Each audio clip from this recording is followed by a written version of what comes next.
Good evening. We are glad to have with us Ms. Manushi Desai, who graduated from Campus Law Center, Delhi, and had previously worked with Cyril Amarchand Mangaldas Limited. She is currently associated with a top-tier law firm in Mumbai, practicing energy and infrastructure law. She has interned with Mr. Harish Salve, Senior Counsel, Supreme Court of India, AZB and partner, Amarchand Mangaldas, Suresh A. Shroff and Company, and many other senior counsels at Gujarat High Court. She is also an active blogger where she has interviewed Mr. Ram Jethmalani, Ms. Pinky Anand, and Mr. Siddharth Luthra. So today Ms. Manushi will be talking to us and guiding the law students about how they should build their resume to be successful in their career. So Manushi ji, most welcome to the panel of Aurora University.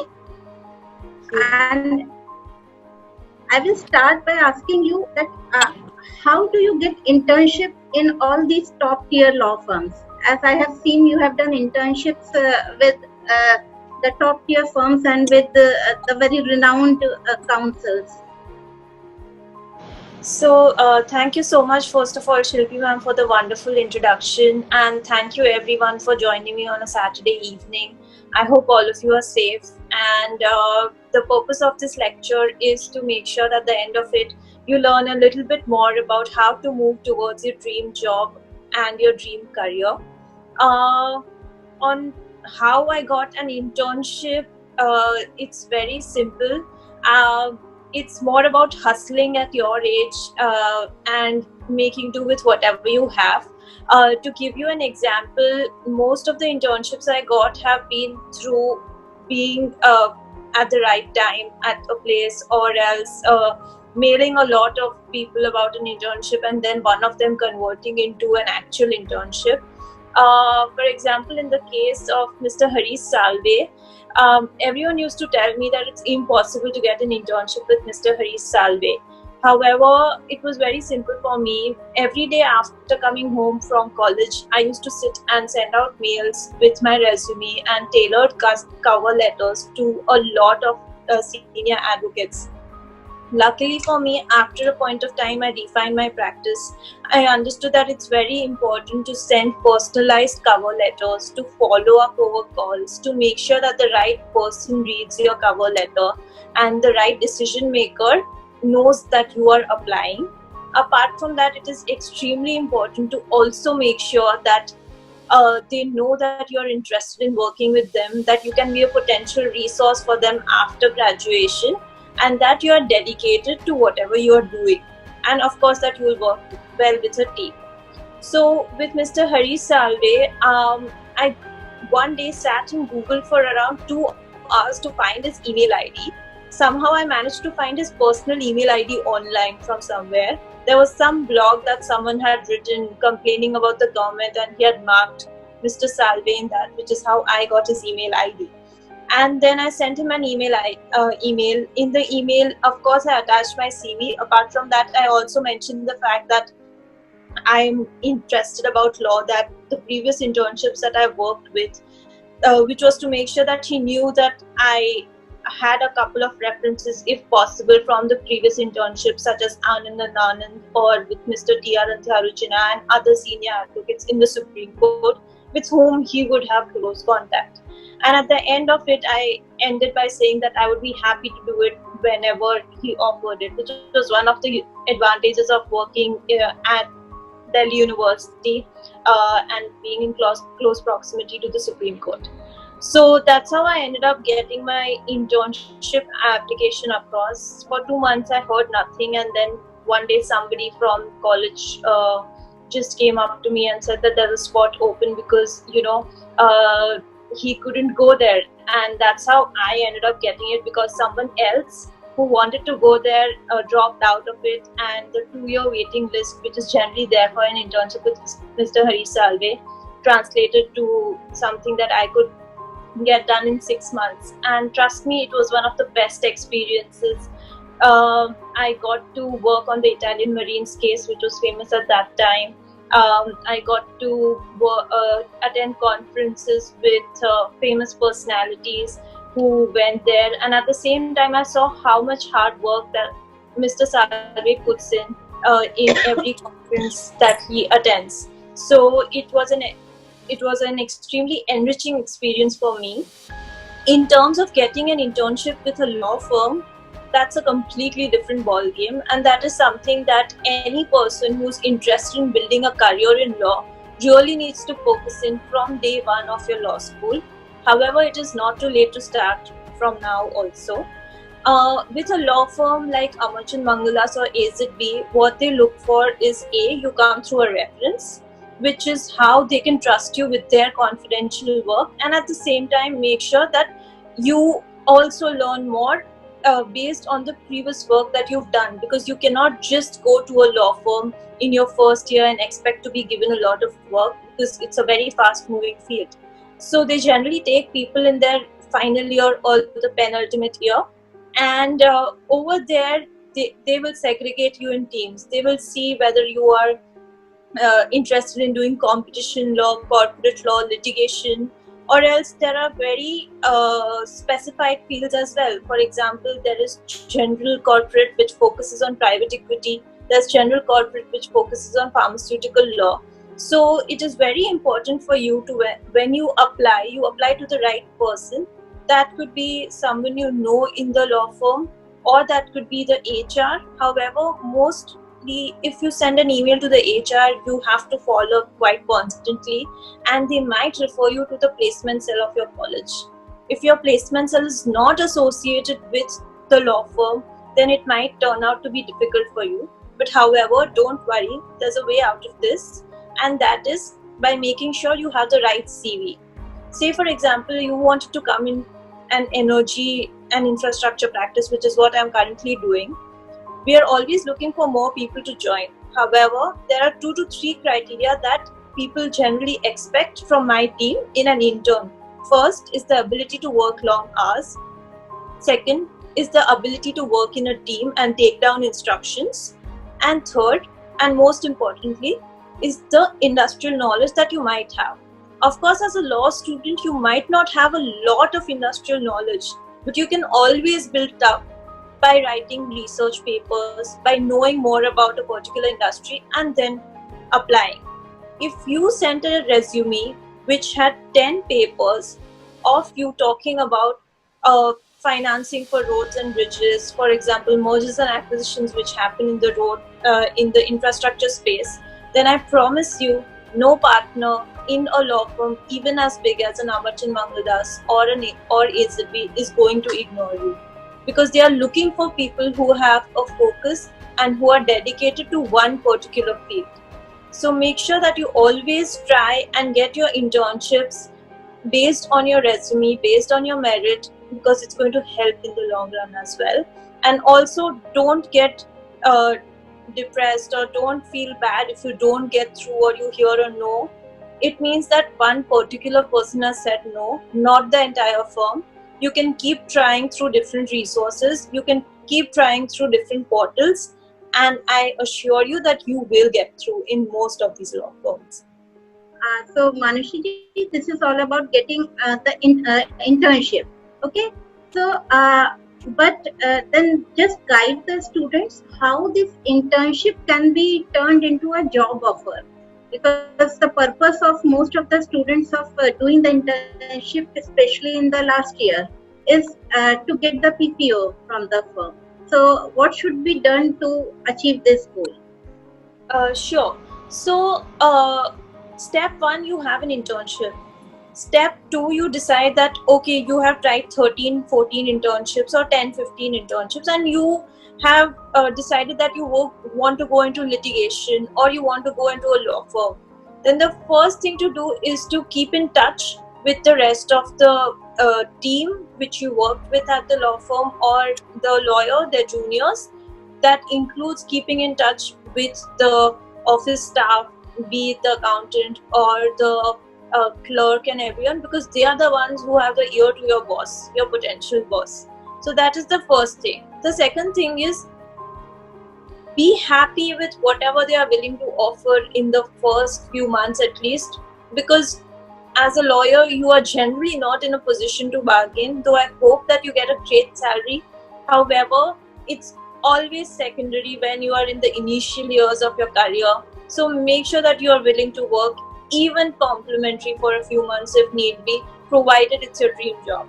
The third thing is to constantly, even after the internship is over, be connected to the cases that you work with.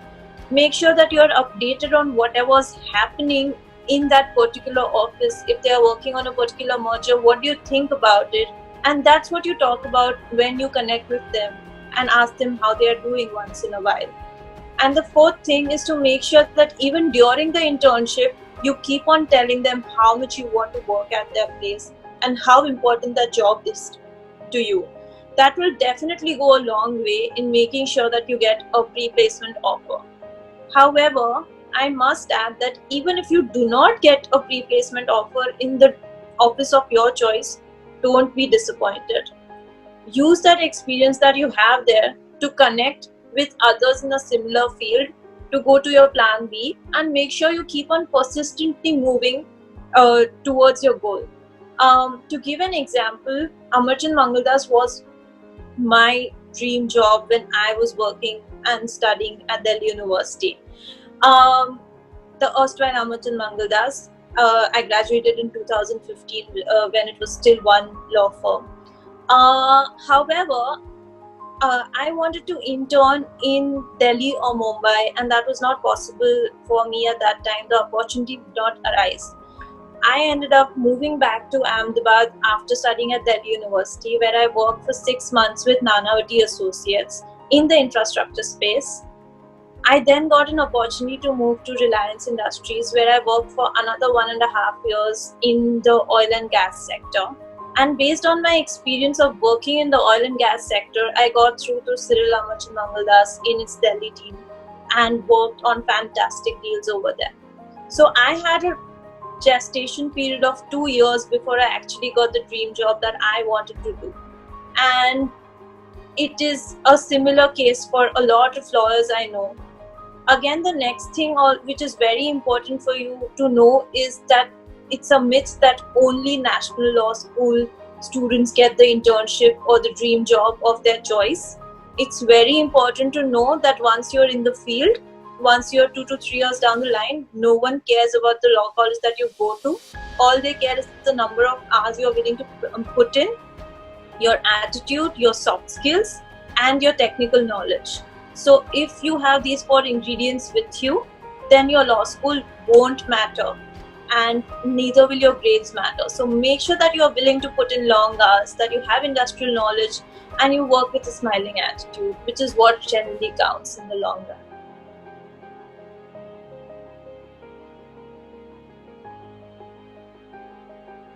Manushi ji, in many of the law colleges, they have in their curriculum the number of internships that the students need to complete in 5 years.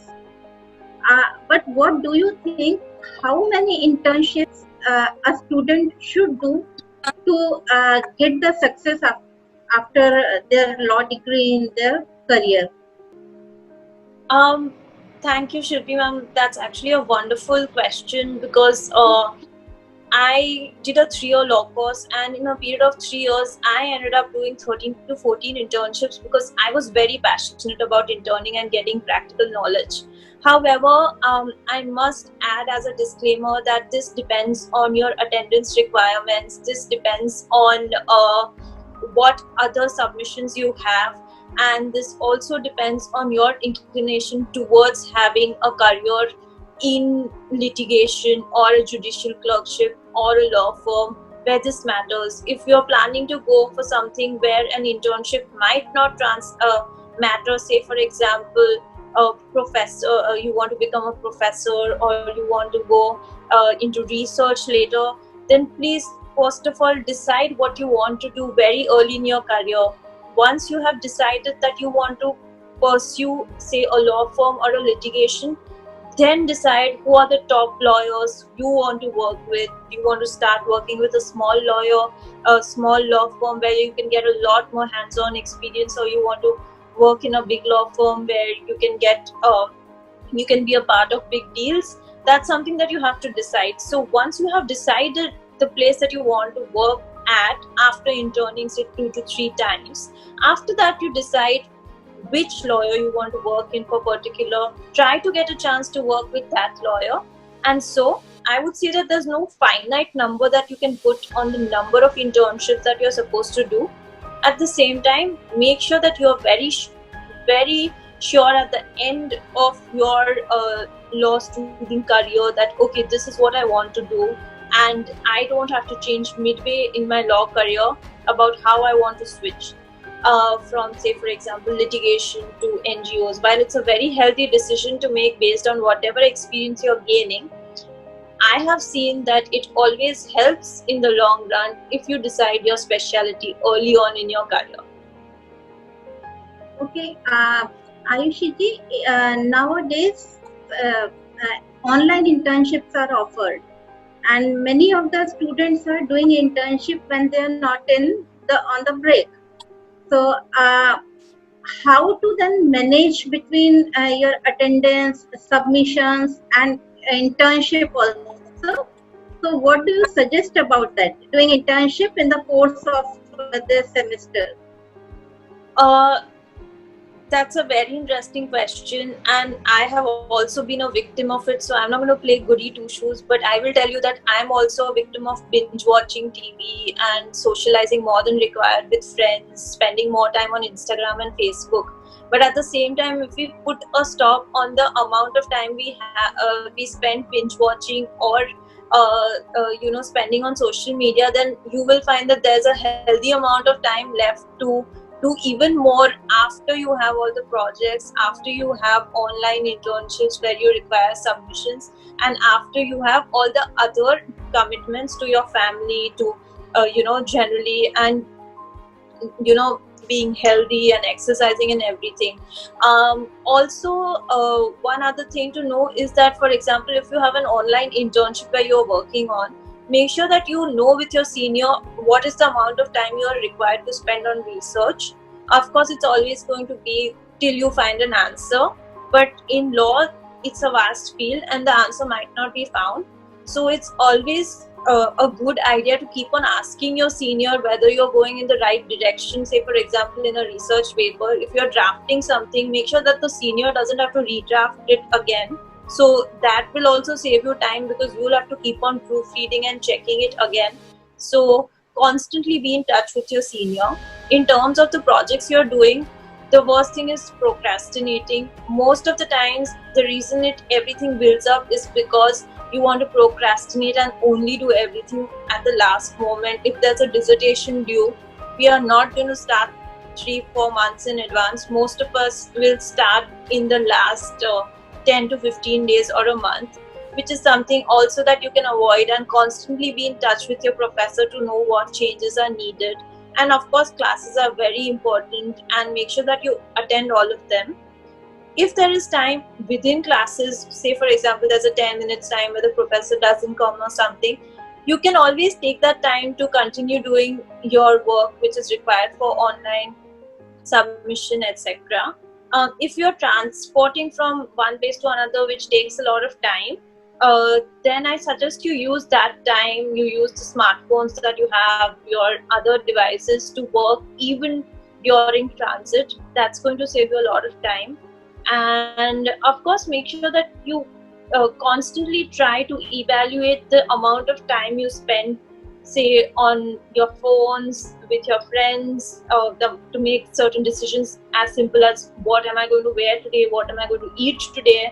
That's going to help you in the long run to manage time effectively and do whatever you want to do in short amounts of time. But don't burn out, which is the first thing. If you are doing too much at one go, for 1 year or 2 years, it's going to be very fancy and sound very nice. You might think you have something about the rest of them, but in the long run, just balance everything, and the ultimate goal should be your happiness. So that is something that you should always focus on. Okay.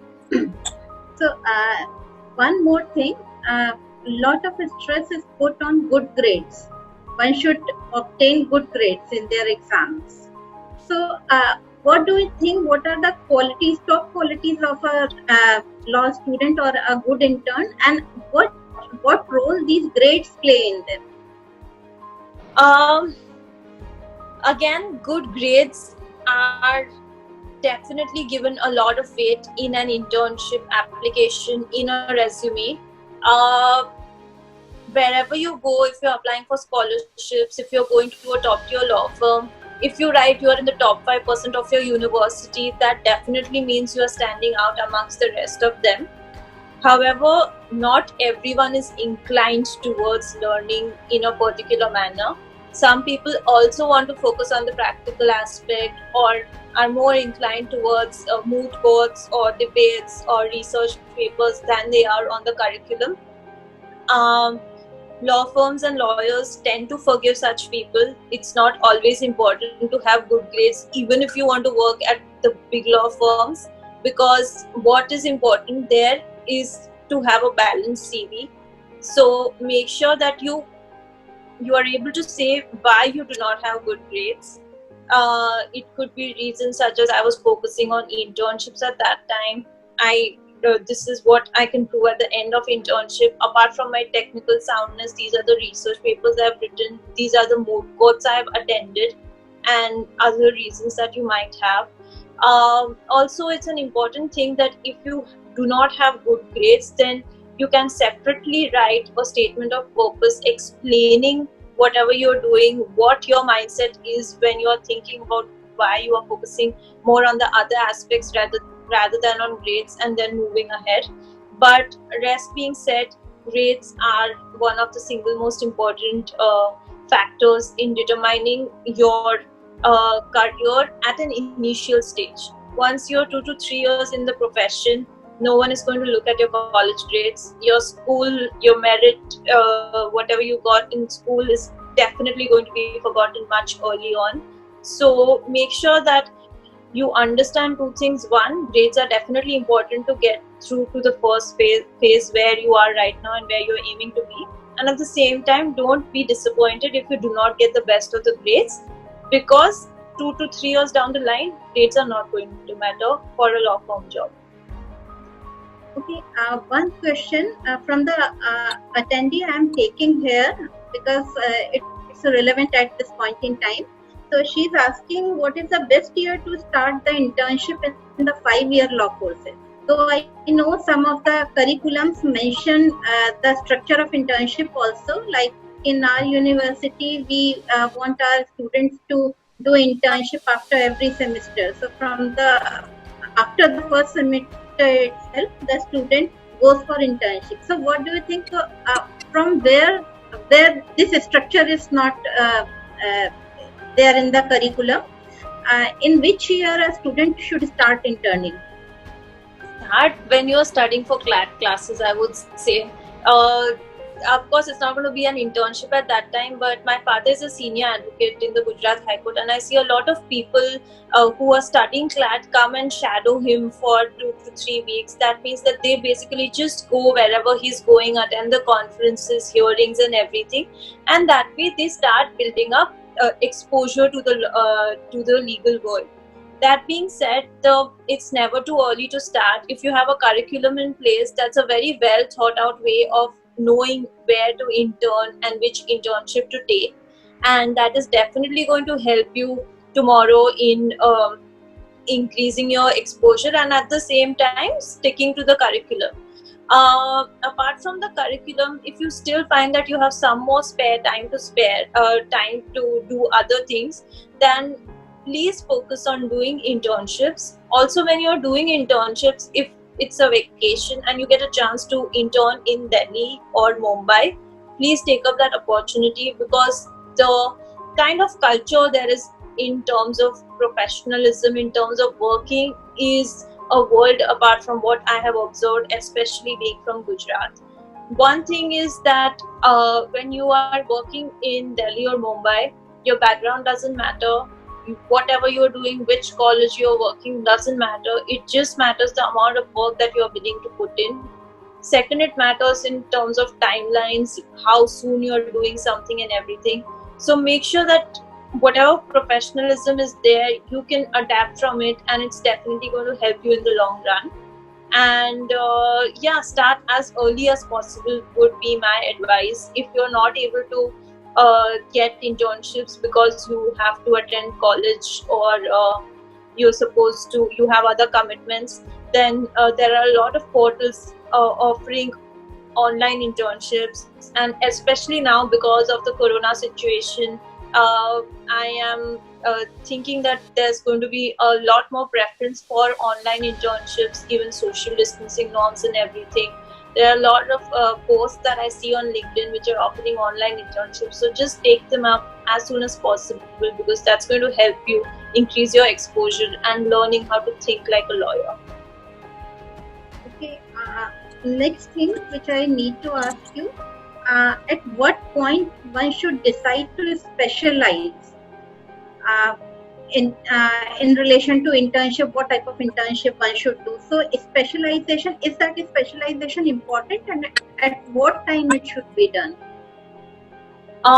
So one of the advice that my seniors, partner at Amarchand Mangaldas, gave me when I was wavering between doing a corporate internship and a litigation internship was that the earlier you specialize, the better. However, I did not take up that advice. I went ahead and I switched from litigation internships to working in a law firm where I did real estate infrastructure. Then I moved on to in-house, where I did everything under the sun, from labor law, indemnities, oil and gas law. And then I moved to Cyril Amarchand Mangaldas, where the focus is on a very niche practice, doing one particular aspect of law only, oil and gas law. Now that I have decided that I want to stick to law firms for some time, then I realized that it would have been better if I had listened to my partner at that time and I had taken up a specialty. So there are two ways to see this. One is, of course, if you take up a specialty early on, it means that you are very well, you have a lot of knowledge in that particular field, and that's going to help you move ahead faster in that career. However, I have also seen that if a person specializes early on in a very particular field, then he misses out on learning the aspects of other fields, which definitely will overlap. So if, for example, you're specializing in corporate law, make sure that you are at least aware of the aspects of competition law. It doesn't just mean that you're supposed to read up on articles and everything. It means keeping in touch with your friends who are in the competition law practice or who are in the litigation law practice and knowing what is going on in the field. So also make sure that you have a lot of friends in the legal field with whom you have work conversations, because that's also going to help you. Okay. So is it necessary to take paid certificate courses to get the good internship or to enhance your CV? So there is definitely an advantage in having certificate courses to enhance your CV, because that means that you have gone over and above your curriculum and tried to learn something new. That being said, I feel that personally, it is equally advantageous to have research papers in your name published, say, in your law journal or in some blogs which is ready to accept student articles, be it an international or a local publication.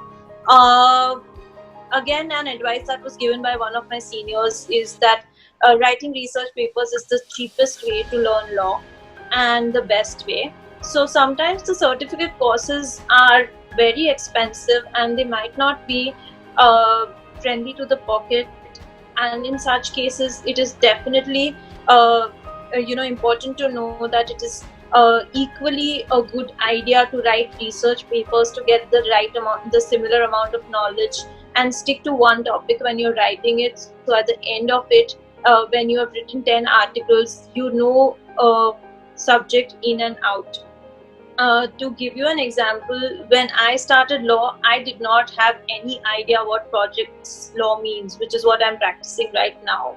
In fact, till 3 years ago when I entered Cyril Amachan Mangaldas, I had no clue that there was a dedicated team in most law firms which focused on energy and infrastructure mergers and acquisitions.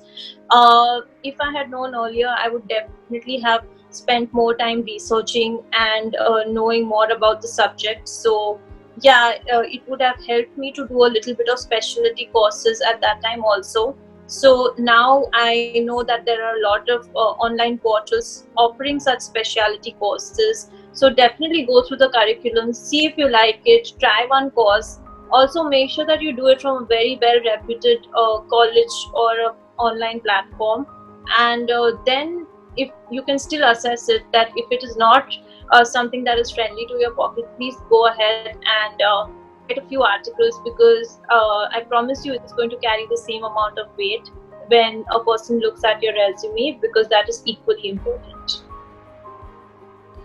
Okay.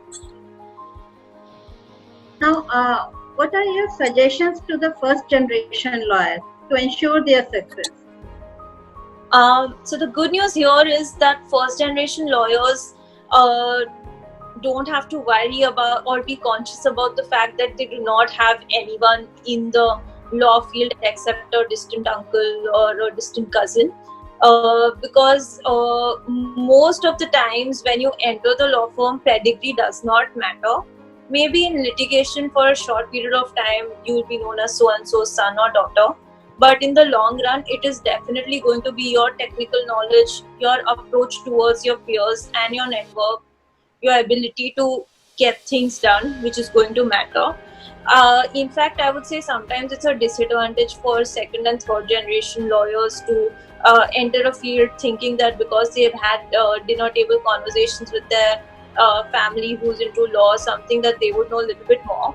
Because once you enter the law firm from the day one, like when you're working in school, when you're studying in school, and grades are not dependent on how intelligent your father is, but on how hard you are working and how diligently you are working. Similarly, when you are working in a law firm from day one, it's going to be your attitude, your coherence towards others, your ability to work long hours and everything, which is going to matter.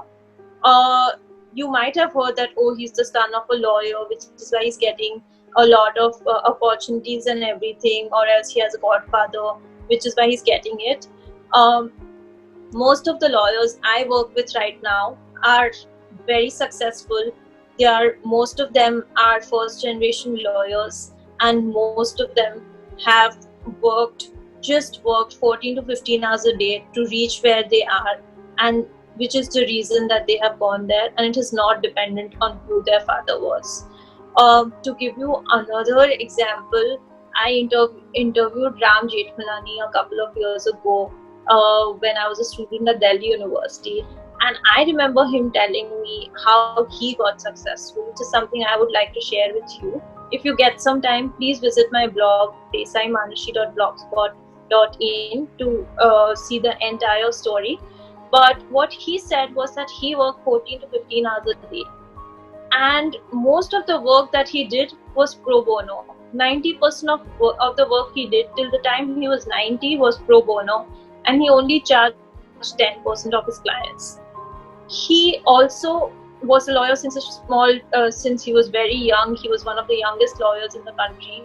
But at the same time, he did not depend on his parents or anyone to get ahead. It was just through plain hustling and grit that he reached where he was. Similarly, I recently took an interview, which is still not published, with Mr. Mohan Paratharan, who was the former Solicitor General of India. And he had the same thing to say. His father, Mr. K. Paratharan, is a very famous senior advocate, and he was the Solicitor General in the Attorney General in the Supreme Court when Mr. Paratharan had just graduated from Cambridge and come back.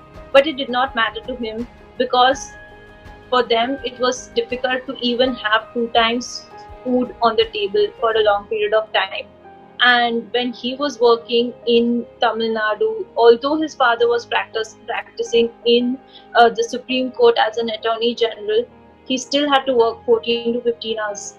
He had no honeymoon after his marriage, which was during the same time, and he had to constantly sacrifice on a lot of material pleasures that we take for granted today.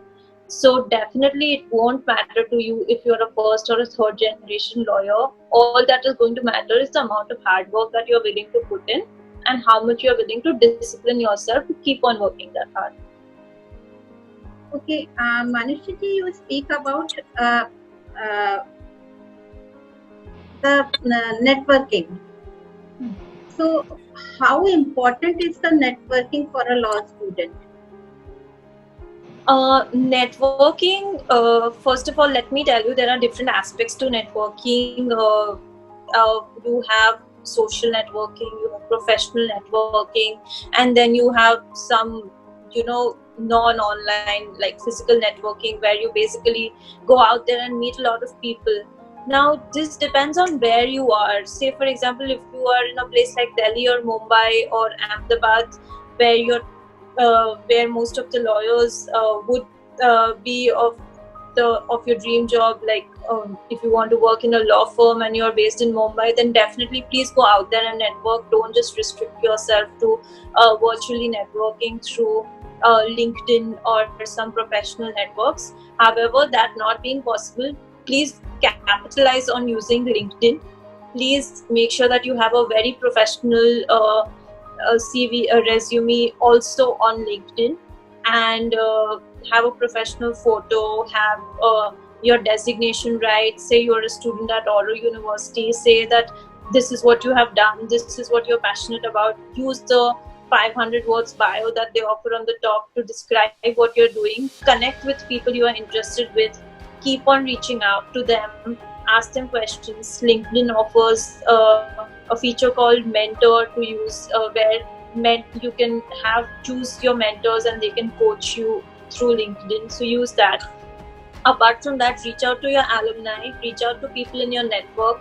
Constantly ask them how to get to where you are dreaming to be in terms of your law career, and that is also going to help you tomorrow if you want your dream job, if you have a moot court that you want to attend but you have not had the financial support to go there. To give you an example, I studied at Delhi University, and we have a lot of alumni there who are interested in whatever we are doing. However, we had never had a situation where students have personally gone to alumni and obtained sponsorships. However, in my second year of law college, I decided that I wanted to go for an international moot court.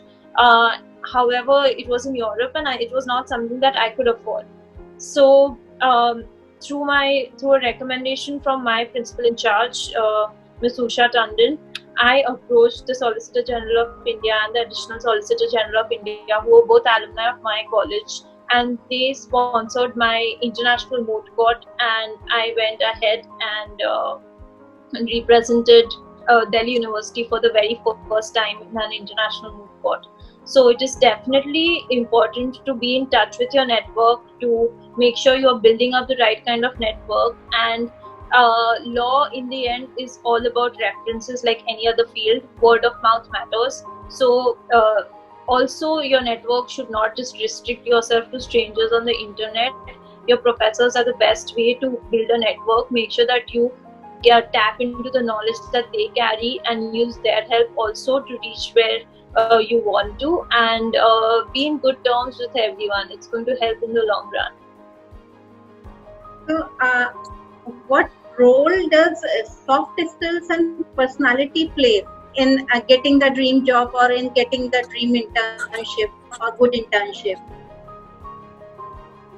It's very, very important, as important as having good grades when you want to move ahead.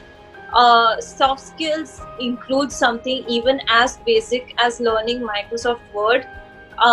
Even till this date, after 5 years in a profession where I'm definitely spending 90% of my time on Microsoft Word when it comes to drafting, I can't say that I have mastered the skill of formatting in a proper way or using Microsoft Word to its fullest advantage. We have secretarial teams within our organization who specialize in formatting documents for Microsoft Word, because that is the level of formatting which goes through it. And if as a junior, if as a recent graduate, you have the advantage of knowing such skills, such basic skills, then it is like learning shorthand in the old age, which is again another skill that is very useful, that is still not obsolete, and you should try if possible. And other soft skills can also be learning how to optimize your CV, making sure it's sent to the right people. So maybe you could have a website that you have built for yourself, having your resume and your accomplishments. That is what I've seen in a lot of cases has given an edge to some students over the others.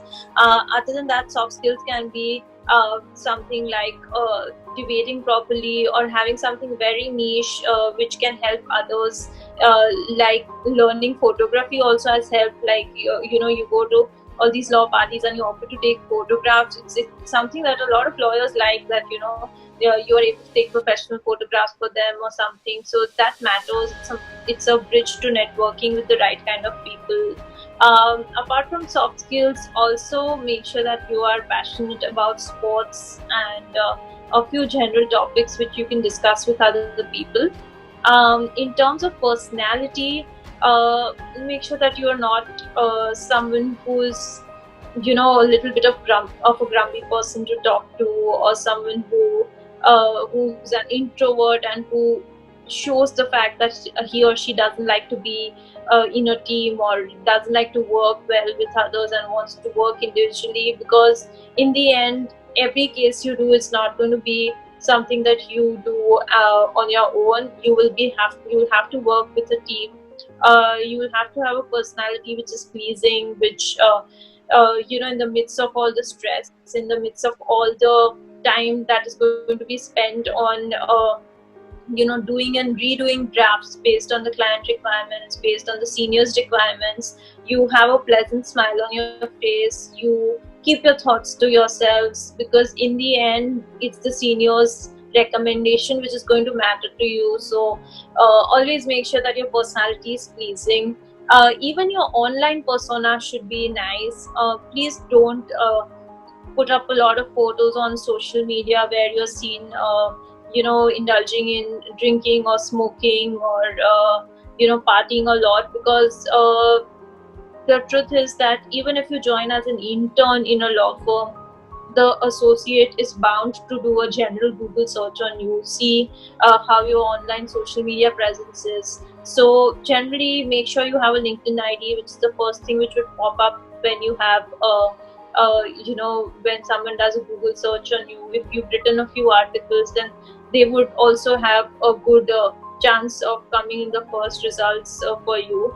And definitely make sure that you do not indulge into something which would end you on the wrong side of newspaper publications or something. For example, if you're in Gujarat, don't get caught drinking, and because that generally ends up in the newspaper or something similar to that, because in the long run it matters what your reputation is also. Okay, so my next question is, how important is the resume drafting process? And there is one relatable question from the attendee also. He's asking what things are necessary to mention in our CV and what not to mention in our CV. I'm glad you asked that question, because the first secret is that law firms or any lawyer is going to spend a cumulative total of 10 seconds looking at your CV. So whatever you have worked for 5 years and the amount of hard work you've put in throughout your school life in building up to that day is going to be judged in a mere 10 seconds. So make sure first of all that the formatting is proper, it is pleasant to look at, it is not very colorful.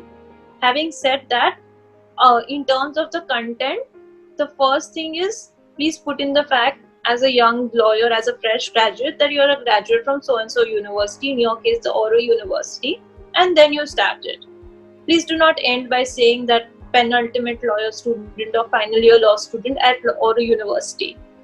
please add 2 lines after that showing the highlight of what you have done at Oral University. It could be the fact that you are in the top 5% of the class. It could be the fact that you have written so and so publication in the student law review over there. It could be the fact you are a part of the Moot Court Society, an active core committee member of the placement committee. It could be anything related to the work you've been doing with the NGOs the college is associated with. But something which puts you a class apart from the rest is something you're supposed to mention that. Apart from that, since you would be starting out fresh, please mention your schools and the grades you got there. However, don't put a lot of emphasis other than that on what you did in school. Jump onto your internship experiences, because that is the second section that you're supposed to mention. When you're mentioning your internship experiences, please do not just list down the internship experiences chronologically or in terms of what you think is more important, but also mention 2 lines of what you're doing there, what is the kind of case that you worked in, and always quantify whatever you're doing. So always make sure that it is not that researched on the issue of land acquisition in the state of Gujarat. That is something very bland and basic, and that is not something which is going to interest a lot of people. But you have to write something researched on the issue of the trend of judgments in the case of land acquisition for a refinery in the state of Gujarat, and the court view on the same. Something which is very exotic and which shows to the person who's reviewing your CV that you've put in a lot of effort at that internship, and it's not something that you've done to gather a particular certificate. So that's the second thing. The third thing you can divide your resume in is the co-curricular activities that you've been doing. Please be mindful there's a difference between co-curricular and extracurricular activities. Extracurricular activities would mean something like sports or something you've been doing in music or a hobby. Co-curricular would mean something which is very much similar to the profession you are pursuing. It could include debates, moods, research writing, or else something like a placement committee or working or something similar. So make sure that you have all the co-curricular activities listed out. Next to it, just write a brief description of your role in doing that core committee activity and what impact has it made. If it is, say for example, in the placement coordination committee, you assisted 100 students in ensuring their placements, or you approached 35 companies to get them to be on your college placement cell association. So just make sure you mention the merits that you have achieved at that particular place. And lastly, the fourth column should be other achievements or something notable that you want to mention, your languages, the languages that you know, any skills that you have achieved which is particular, or if you're a member of something, say for example an ISEC organization or something similar, an NGO that you are associated with, you could mention that, or something you're very passionate about. In one line, maybe you could say hobbies include golfing or playing badminton or reading books, but make sure that everything you say stands out in your resume and it is not something very mainstream and which every other person would write. And definitely make sure you mention your contact details at the end of it or at the beginning of it very briefly, and so that a person does not have to refer back to your email when they want to contact you after looking through your resume. One aspect definitely is the content of the resume. The other aspect is how you put forth. All the punctuations, all the grammatical errors need to be checked again and again. Spacing needs to be proper, formatting needs to be pleasant. At the same time, it should be perfectly formatted. It should not be too much near to each other. The resume should not be more than 2 pages long, because otherwise no one is going to spend a lot of time reading it. At the same time, don't let it be just a half-page resume. A good idea is to look at the resources available online which have been put by the career cells of Harvard Law School or Stanford Law School. That's definitely going to help you. Okay, Manushji, one of the attendees asking what soft skills, you have already said what soft skills are required, but what are the different ways to develop those soft skills? If you can name some of the activities or some of the ways in which these skills can be enhanced. Sure. So it depends. If you feel that you do not have a lot of public speaking experience, for example, reach out to the nearest Toastmasters in your vicinity. I think Surat has a Toastmasters club. So go to such organizations which can help you build soft skills. If there is something like, for example, learning Microsoft Word, then of course there are a lot of online courses. There are two self-help articles also that you can read on the subject and develop it. Develop the soft skills. Other than that, for networking and everything, I was a part of ISEC when I was in college, and even today, whenever I'm doing a project, it has helped me that I learned networking and how to approach big business houses. For in my case, it was Rasna and Wagh Bakri, and how to develop a rapport with the right kind of management personnel over there. So that definitely helped. The best way to develop soft skills, I would say, is to start a project within your college. Take up an initiative between 2 to 3 of you, and automatically that's going to help you build goals, work in a team, get results, coordinate and network with a lot of people. For example, your project could be in the times of Corona, how to make a will, how to encourage others to make a will. It could be how to help migrant workers. I know for a fact that the students of National Law School right now in Bangalore are working on helping migrant workers fill up their forms online, and they have taken it up as a project. So take up a similar project and you'll automatically see soft skills being built up that way, indirectly of course, but that's how most of the soft skills are going to reflect later in your career as well. So Manushji, there is a question from one of the attendees. I'm rephrasing that question. Have you ever faced any discrimination at your internship place being a non-NLU student? I'm glad you asked this question. It's a myth that most of the law schools carry, that when you enter a law firm or you enter a litigation space, they are going to give you better work if you are from a national law school, or they are not going to even look at you if you are not from a national law school.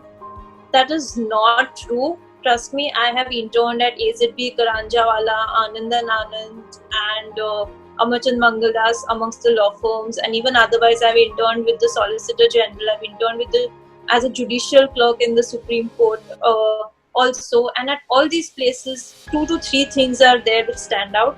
First is, as an intern, please be dressed properly.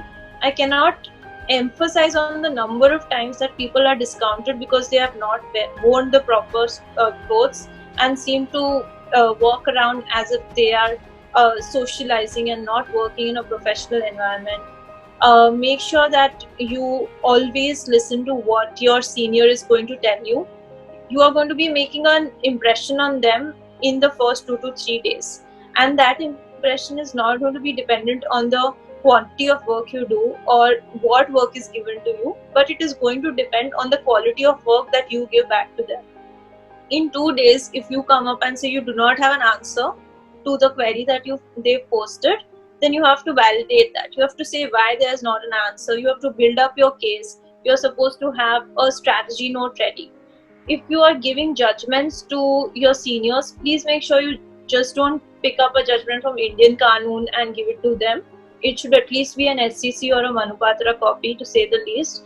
The right paragraphs need to be either marked or highlighted in the judgment or given in the cover email saying that so and so number of paragraph is important. Then you give the ratio descendi on why it is important. Don't rely on the headers that these judgments have, but please read through the cases. Similar things matter. When you are supposed to write an article for them, make sure that you research on and on. If they say that give it tomorrow, don't start in the morning tomorrow and then within 2 hours do something and give it to them. As a law student, you are not going to know how much time you will have to spend on an article. So start the minute they tell you to start and do it. Show your dedication by always being present, even at 11 o'clock at night, which has happened in my case. If a person calls you and tells you that this is the work, don't question on why you are giving me work so late. There are definitely some valid reason for giving you work so late in the day, and once in a while it might sound inhuman, but it is very much important to just help them when they require you to help them. Build a rapport with your seniors this way, and I promise you it's not going to matter whether or not you're from a national law school or not. I can give you several examples within Amarchand Mangaldas where national law school partners would rather rely on people from non-national law schools who have a better attitude towards receiving work, who are willing to work for long hours, and who are willing to give result-oriented work, rather than national law school students who have, who are just willing to work from for particular times or are grumpy about what they are doing. So make sure that you have the right attitude and make sure that you're ready to give the work on time and everything, and it won't matter whether or not you're from a national law school. Manushji, we sometimes see that after graduating, a law student actually have a shift in their career. They switch to other careers other than law. So, is it a good move? And what do you say about it? About shifting or switching the careers after graduating? It's a great question, because a lot of students who graduate even from the topmost universities would work, for example, in a law firm for 2 years. They would get exhausted by the amount of hours they put in, and then they would want to switch to an NGO or into policy making or do something similar. At the same time, you would either be studying for IAS or UPSC preparations and then decide that you do not want to follow that path and decide to switch back to litigation or something similar. There are several cases where people are switching careers all the time. So while on one hand, it is very important to try and decide early on in your career about what you want to do and keep on doing that till the time you get to be the best at it. If at any point of time you feel that this is beyond exhaustion and this is definitely not helping you in being happy and satisfied with your fulfillment of personal goals, then please be brave enough to shift out of it rather than going into depression, which is also something that I've seen happen a lot in the legal field, given the fact that most lawyers, there's a lot of competition in everything. So I've seen cases of alcoholism, personal relationships breaking, even extreme cases of suicide happen because of non-fulfillment of professional goals. So make sure you're not caught in a rut or you're not caught into an extreme situation like that, and you shift from whatever you're doing to moving to a career which fulfills you.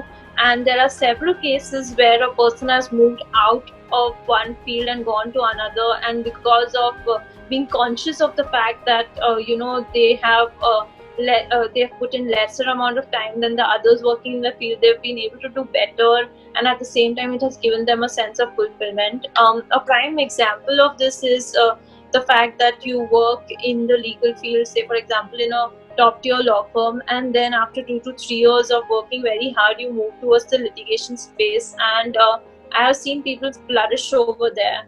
I've seen people flourish in the NGO space also after going for judicial clerkship or working as a judicial magistrate. There are a lot of cases like that, so don't feel disheartened that you have switched your career midway or else you're starting from square one again. It's always a part and process of life. In my particular example, I started off doing science in 11th and 12th. Then I decided to go for economics because I found chemistry very tough. And, what I'm doing currently is a lot, it's completely different from what I studied science and then economics. So keep on switching your career. That's fine as long as you have control of your personal fulfillment goals. That's definitely going to help you.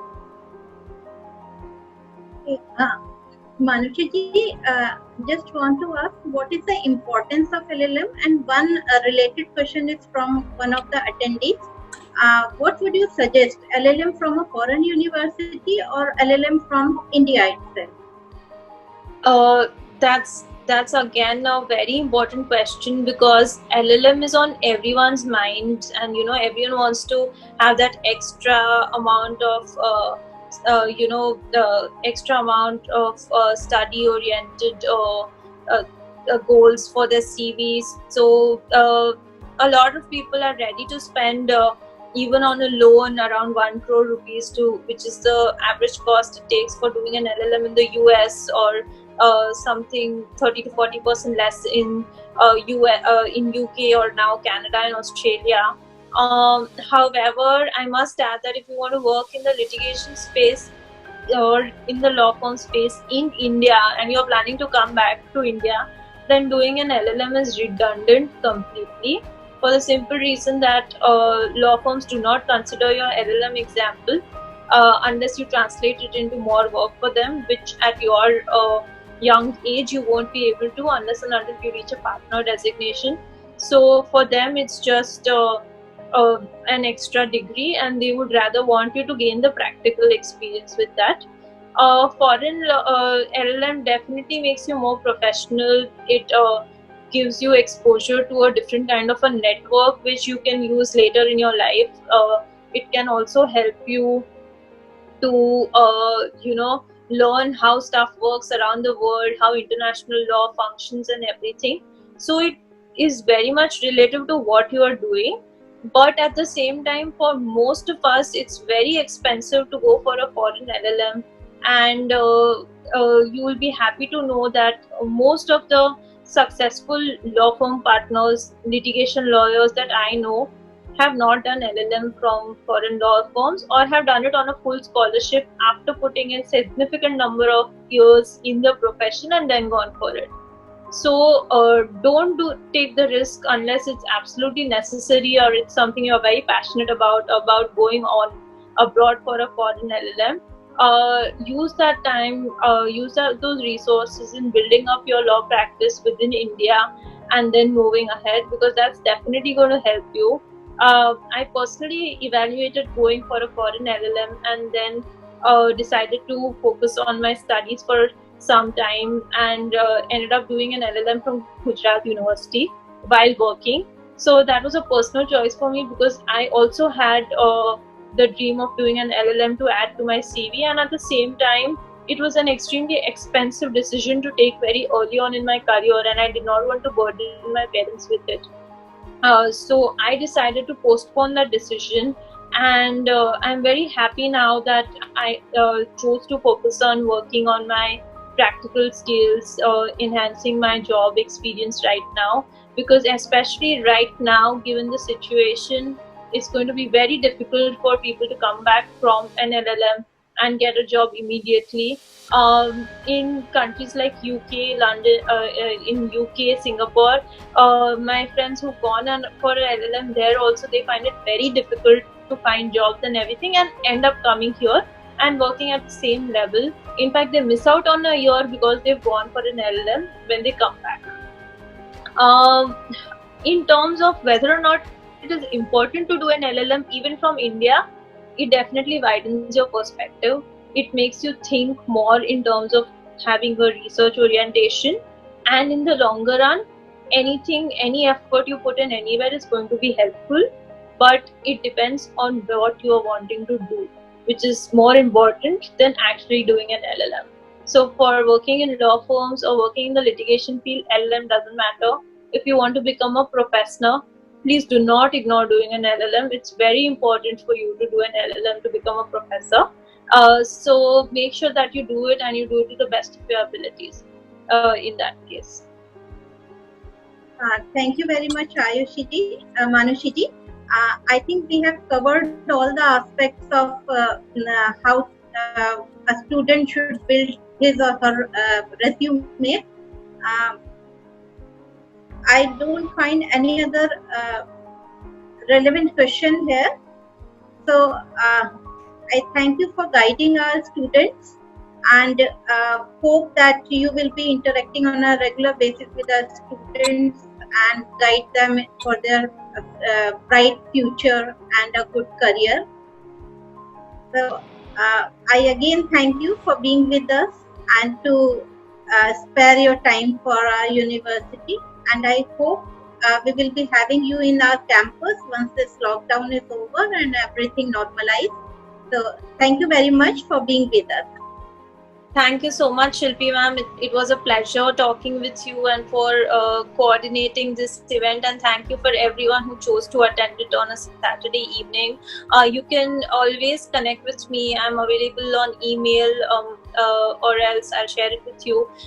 Even my Instagram and Twitter handle, I'm pretty active on it. It goes by my name, Manushi Desai. So please feel free to connect there as well.